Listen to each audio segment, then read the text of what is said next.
मेरी जनरल सलाह ये है कि तुक्का जम के लगाइएगा परीक्षा में। तुक्का लगाने की क्षमता, इसमें हंसी आती है पर दरअसल ये बड़ी गंभीर बात है। हंसी आपको तुक्का शब्द से आ रही है, दरअसल मैं बताना चाह रहा हूं कि तुक्का बहुत वैज्ञानिक वस्तु है। तुक्का बहुत यादृच्छिक या आर्बिट्रेरी मामला नहीं है, बहुत वैज्ञानिक चीज है। नेगेटिव मार्किंग का मेथड संक्षेप में समझ लें, बहुत वैज्ञानिक है। उसका फायदा क्या है, नुकसान क्या है, दोनों बातें स्पष्ट होनी चाहिए। मेरी जनरल सलाह ये है कि तुक्का जम के लगाइएगा परीक्षा में, लेकिन मैं उस सलाह पे आने से पहले वजह समझाना चाह रहा हूं आपको। और ये सलाह सबको नहीं है, किसको नहीं है ये आपको खुद जज करना है अभी की बात सुनने के बाद। जनरल सलाह यही है कि अगर आपका एक प्रश्न सही हुआ तो उसमें 2 नंबर मिलेंगे, और यदि आपका एक प्रश्न गलत हुआ तो उसमें सही होने पर मिलने वाले अंकों का 1/3 कट जाएगा, तो 2/3 आपका माइनस हो जाएगा।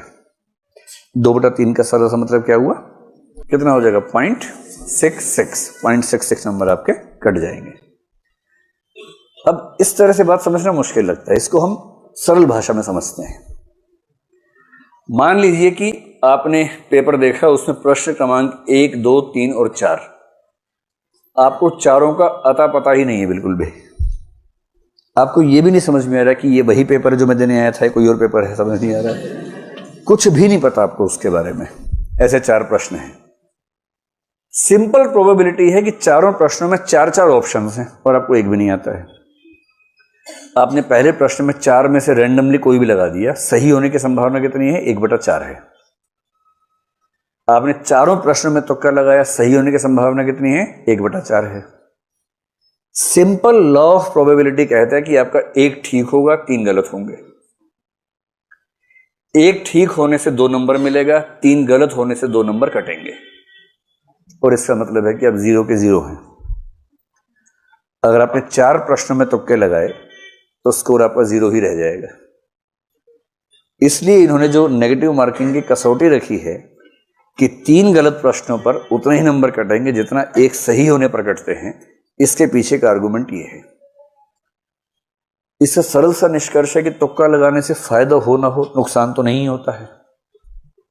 एक निष्कर्ष निकलता है ये वाला, तो नुकसान तो हो ही नहीं रहा इससे। अब भगवान करे कि मान लीजिए कोई तुक्का लगा, 2 ठीक हो जाए बाई चांस, सोच के देखिए।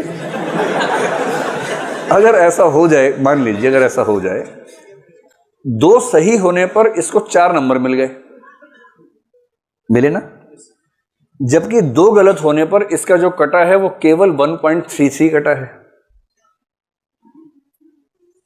और इसका मतलब यह हुआ कि अब ये बराबर नहीं है, अब इसको 2.67 मार्क्स का शुद्ध लाभ मिला है,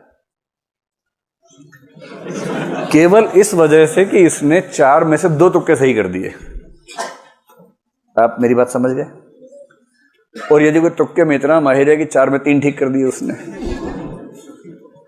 6 नंबर मिले, नुकसान कितना का हुआ, केवल 1 गलत, 0.66, 5.34 का उसको शुद्ध लाभ मिला।